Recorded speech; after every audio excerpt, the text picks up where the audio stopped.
हो सकता है कि आज मेरी शब्दों को सुन के कुछ लोग मुझे अनसब्सक्राइब कर दें, पर फर्क नहीं पड़ता है बॉस, क्योंकि बोलना होगा। सरकार, समाज या किसी भी पार्टी से जुड़े हुए और लगाव रखने वाले लोगों को अगर मेरी बातें चुभेंगी तो उससे कोई फर्क नहीं पड़ता, क्योंकि बोलना पड़ेगा। जरूरी नहीं कि आग की चिंगारी जब हमारे घर को जला के राख करे तब हम बोलना शुरू करेंगे। जरूरी नहीं है कि जब किसी घटना, किसी हैवानियत का शिकार हम खुद और हमारा परिवार होगा तभी हम संवेदनशील होंगे। क्योंकि अगर दूसरों के साथ की हुई हैवानियत आपको अगर अंदर से नहीं झकझोरती है तो बॉस, बुरा लगता है तो लगे, बोलना तो पड़ेगा। पूरे देश में मणिपुर और वहां के वायरल वीडियो की चर्चा हो रही है। 3 महीने से जो वहां हिंसा का तांडव चल रहा है, इस हिंसा के तांडव का कारण चाहे जो भी रहा हो, चाहे वो जिस भी समाज और संप्रदाय के लोग आपसी तनाव से गुजर रहे हों, इससे कोई फर्क नहीं पड़ता है। ये सरकारों को समझना होगा। कोई एक ऐसा स्टेट हिंसा की आग में जल रहा है और ये हिंसा ने कब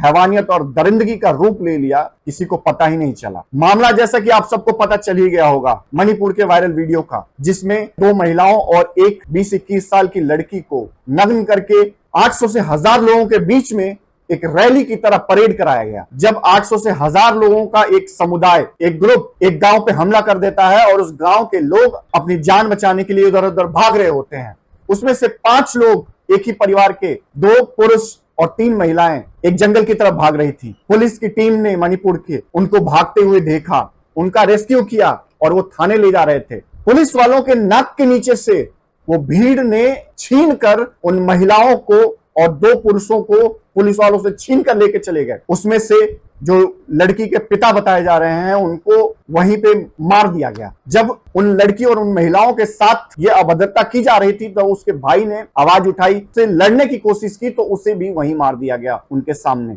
और उन तीनों को, 2 महिलाएं और एक 21 साल की लड़कियों को निवस्त्र करके सड़कों पे घुमाया गया। जब ऐसी घटनाएं हमारे समाज में होती हैं, चाहे वो मणिपुर हो, राजस्थान हो, बंगाल हो, इससे कोई फर्क नहीं पड़ता है।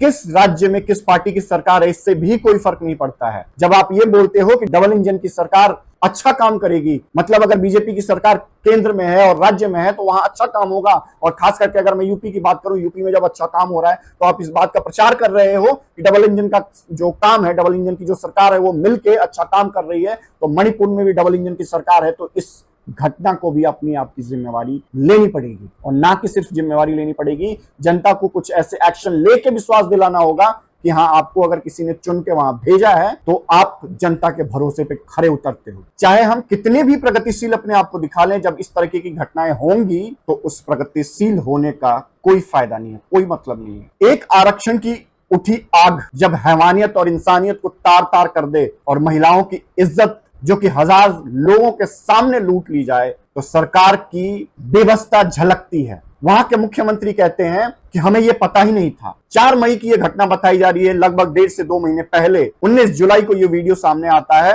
तब प्रशासन हरकत में आती है। क्यों वीडियो सामने नहीं आता तो आप एक्शन नहीं लेते? वीडियो आने का वेट कर रहे थे, वीडियो के वायरल होने का वेट कर रहे थे, और वीडियो आने के बाद जब मीडिया आपसे बात करती है तो वहां के सरकार और वहां के मुख्यमंत्री बीरेंद्र सिंह का यह स्टेटमेंट आता है कि ये सिर्फ एक घटना है, ऐसी सैकड़ों घटनाएं घट रही हैं। अरे महाराज, अगर सैकड़ों घटनाएं घट रही हैं तो किस बात के आप मुख्यमंत्री हैं? आपको तुरंत इस्तीफा देनी चाहिए। शर्मिंदगी की एक हद होती है, एक सीमा होती है। जब आपके राज्य में आप बोल रहे हो कि ऐसी सैकड़ों घटनाएं होंगी तो ये आपके लिए और आपकी सरकार के लिए शर्म की बात है, और ये केंद्र शासित बीजेपी सरकार के लिए शर्मिंदगी की बात है। और अगर मैं गृह मंत्री की बात करूं, सबसे पहली उनकी जिम्मेवारी बनती थी राज्य सरकार के बाद, सबसे पहली जिम्मेवारी राज्य सरकार और वहां के मुख्यमंत्री बीरेंद्र सिंह की बनती थी। नैतिक दायित्व बनता था कि अगर वो ऐसी सिचुएशंस को हैंडल नहीं कर पा रहे हैं तो उनको इस्तीफा दे देना चाहिए और वहां राष्ट्रपति शासन और केंद्र द्वारा संचालित चीजों को कंट्रोल करना चाहिए। इसमें कोई शक नहीं है कि पिछले 1 महीने से, जब से सेंट्रल ने अपनी फोर्स को डिप्लॉय किया है, 1-1.5 महीना से वहां की हिंसा की घटनाएं धीरे धीरे कम हो रही हैं। क्योंकि मैं ये याद दिला दूं कि ये अभी की घटना नहीं है, ये घटना अभी सामने आई है। ये घटना 4 मई की है, लगभग 1.5 से 2 महीने पहले की। सरकारें क्या वीडियो वायरल करने का वेट कर रही थी कि वीडियो वायरल होगा तब कार्रवाई करेंगे? 4 तारीख की ये घटना है, उसके हफ्ते दिन बाद इस घटना के लिए FIR भी दर्ज किया गया था। FIR दर्ज करने के बाद क्यों सो रहे थे? क्यों वीरेंद्र सिंह, वहां के मुख्यमंत्री, अब जाके ये बोलते हैं कि हमने सख्त एक्शन का आदेश दिया है और 1 लोगों को गिरफ्तार कर दिया गया? शर्म आनी चाहिए। 2 महीने बीतने के बाद ऐसे नग्न निवस्त्र करके किसी अगर महिला के साथ दुर्व्यवहार किया गया और उसके 2 महीने बाद आप बोल रहे हो कि एक गिरफ्तारी कर ली गई है, वो भी तब जब वीडियो वायरल हो चुका है। साथ ही गृह मंत्री की यह दायित्व बनता था कि वहां पे अपने कमांड में चीजों को लेके नियंत्रित किया जाए वहां की हिंसा को। वहां की हिंसा हो रही चीजों को भले ही देश नजरअंदाज कर रहा था, लेकिन जब इस तरह की घटनाएं सामने आएंगी तो वो नजरअंदाज नहीं की जा सकती हैं, चाहे सरकार किसी की भी हो। ये सबकी मॉरल रिस्पॉन्सिबिलिटी बनती है, चाहे वो पक्ष हो और विपक्ष हो, चाहे वो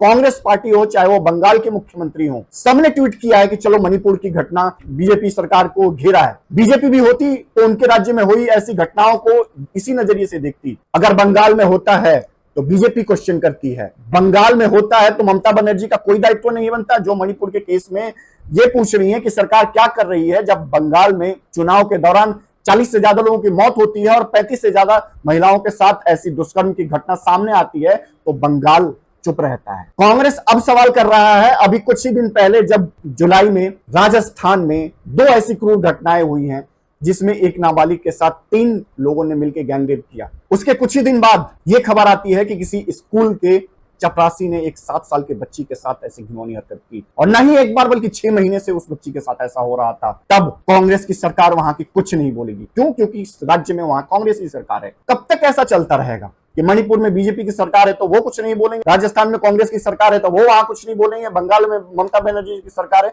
तो वहां की घटनाओं पे वो कुछ नहीं बोलेंगी? क्यों? अगर इन तमाम पार्टियों की सरकार जिस जिस राज्य में है वहां पे अगर महिलाओं के साथ ऐसी दरिंदगी होती है तो वो आम घटना हो जाती है, उस पर कोई स्टेटमेंट नहीं। लेकिन वही घटना किसी विपक्षी और किसी विरोधी पार्टी के राज्य में हो जाती है, बहुत बड़ा टॉपिक बन जाता है। ये बहुत बड़ा टॉपिक हर हाल में बनना चाहिए, चाहे वो आपकी खुद की सरकार में हो, विपक्ष में हो, किसी भी जाति में हो, धर्म में हो, समाज में हो, इससे कोई फर्क नहीं पड़ता है। जब इंसानियत तार तार हो रही हो तो ये सबका नैतिक जिम्मेवारी बनता है एक प्लेटफॉर्म पे आके राजनीतिक भेदभाव से उठ के समाज को बेहतर बनाने के लिए एक ऐसा कानून बनाया जाए, ऐसा सख्त कानून बनाया जाए जिसमें सिर्फ ये स्टेटमेंट ना हो कि सख्त से सख्त कार्रवाई की जाएगी, उसमें ऐसी सख्त कार्रवाई हो जिसे देख के गुनहगार सोचे कुछ भी गलत करने से पहले। ये कह देना कि जांच का विषय है, जांच की जाएगी, हम दुखी हैं और सख्त से सख्त सजा दिलाई जाएगी। मुख्यमंत्री जी बीरेंद्र सिंह, आपके बस का नहीं है, इस्तीफा। बहुत सारे लोग हैं जो चला सकते हैं मणिपुर को, नहीं है जरूरत वहां के लोगों को आपकी। जब 3 महीना में आप हिंसा को रोक नहीं सकते हैं, उसमें विफल रहे हैं, नाकाम रहे हैं, और ऐसी घटनाएं जब हो रही हैं महिलाओं के साथ, ऐसी घृण्य अपराध और दुष्कर्म की घटना हिंसा के दौरान ये पहली बार नहीं है। जब जब किसी आंदोलन में ऐसी हिंसा और ऐसी तोड़फोड़ होती है, इसके बीच में ऐसी घटनाएं सामने आती हैं। हिंसा कब दरिंदगी का रूप ले लेता है किसी को खबर ही नहीं होती है। चाहे वो बंगाल हिंसा में हुई 35 से ज्यादा महिलाओं के साथ दुष्कर्म की घटना हो, या राजस्थान में 60 साल की एक महिला के साथ गैंगरेप उसके 6 साल के पोते के सामने की घटना हो। अगर ये सब जानकर आपका खून नहीं खौलता है, आप इस बात का वेट कर रहे हैं कि चलो ये मणिपुर की एक वीडियो आ गई है तो आपका खून खौल गया, उन तमाम लोगों का, उन तमाम महिलाओं का अगर वीडियो नहीं आ रहा है, जानकारी बाहर नहीं आ रही है, तो उनके इंसाफ और उनके साथ हुई दरिंदगी की बात कोई नहीं करेगा। तमाम अच्छी सड़कें, अच्छा इंफ्रास्ट्रक्चर, अच्छा बिजनेस, अपने देश को टॉप पे ले जाना, इन सब पॉइंट का तभी मतलब है जब देश में देश के नागरिक और उनकी वहां की महिलाएं सुरक्षित हों। महंगाई का मुद्दा या बाकी सारे मुद्दे पॉलिटिकल हो सकते हैं, और ये तमाम पॉलिटिकल पार्टियां जो मणिपुर के घटना पे घरियाली आंसू ट्विटर पे बहा रही हैं, उनको ये जानना होगा कि उनके राज्य में क्या हो रहा है। राजस्थान जहां की कांग्रेस सरकार और राहुल गांधी मणिपुर पे ट्वीट कर रहे हैं, हाँ करना चाहिए, आवाज उठानी चाहिए, लेकिन वही आवाज तब भी उठनी चाहिए जब राजस्थान दुष्कर्म और महिलाओं के साथ ऐसी अपराधों में भारत का सबसे टॉप पे है। तो तब भी कांग्रेस और राहुल गांधी की ये नैतिक जिम्मेवारी बनती है कि ट्वीट करें और आवाज उठाएं। धर्म, जाति, मजहब, समाज, दलित, आदिवासी और तमाम पार्टियां, इन सब के नाम पे, एक दूसरे के नाम पे जहां अपना मतलब निकलता है, वहां की महिला के दुष्कर्म का बहुत बड़ा मुद्दा है।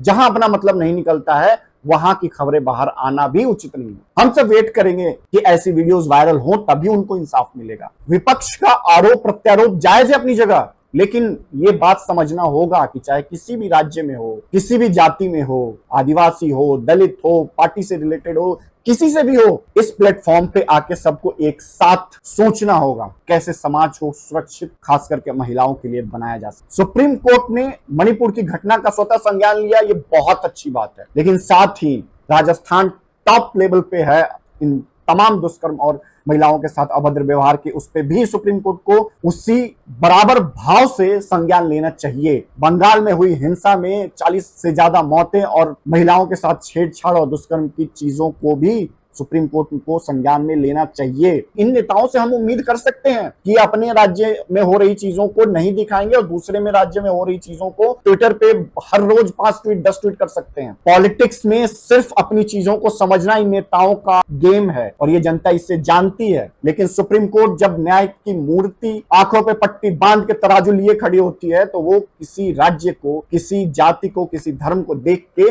इंसाफ करने की बात नहीं करती है। स्वतः संज्ञान अगर सुप्रीम कोर्ट को जैसे मणिपुर में लिया और भी स्टेट में लेने की जरूरत है। न्यायिक प्रणाली को सही करने के लिए चाहे जो कदम उठाया जाए, सभी पार्टियों को मिल के एक साथ इस पे बात करनी चाहिए। बहुत सारे पॉलिटिकल मुद्दे हैं पॉलिटिक्स करने के लिए, संसद भवन खाली पड़ा है, जाके लड़िए वहां पे। लेकिन जब इस तरह की चीजें आएंगी तो समाज कभी एक्सेप्ट नहीं कर सकता है। हो सकता है कि किसी खास पार्टी विशेष से लगाव रखने वाले लोग मेरी इस बातों से सहमत ना हो, इससे कोई फर्क नहीं पड़ता है, लेकिन अगर सच है उसे एक्सेप्ट करना होगा। जब हम भारत माता की जय बोलते हैं, धरती को माता समझते हैं, तो इन माँ और बहनों के साथ जब ऐसी घटनाएं होंगी तो ऐसे डायलॉग्स का कोई मतलब नहीं है। वंदे मातरम का नारा देना बहुत आसान है, लेकिन उस नारे को अपनी जिंदगी और अपने देश और भारत में अमल करना, उस पे ये इंपॉर्टेंट है। वंदे भारत बोल के, भारत माता की जय बोल के हम सब अपने आप को गौरवान्वित महसूस करते हैं। जब ऐसी घटनाएं सामने आती हैं तो सर शर्म से झुक जाता है, क्योंकि वंदे मातरम का मतलब ही होता है कि आई salute you mother. Vande Mataram का मतलब ही होता है कि माता मैं तुम्हारी वंदना करता हूं। उन माताओं और बहनों की जब वंदना आप करते हो ना वंदे मातरम बोल के, तो इसे शब्दों मात्र तक रखने की जरूरत नहीं है, अटल जमीनी हकीकत पे इसको उतारने की जरूरत है। और सिर्फ सरकार और पुलिस प्रशासन की ही ये जिम्मेवारी नहीं बनती, हर इंसान की ये जिम्मेवारी बनती है, ये नैतिक जिम्मेवारी बनती है कि अपने समाज में हो रही ऐसी घटनाओं को किस तरीके से रोका जा सके, उसके लिए जरूरी कदम उठाए जाएं। सरकारों को मजबूर किया जाए उसके लिए जरूरी कदम उठाने के लिए। ऐसी अभद्रता अगर समाज में होती रहेगी वो स्वीकृति नहीं दी जा सकती। बाकी के विचार आप सब पे छोड़ता हूं। आज के लिए बस इतना ही। प्रणाम।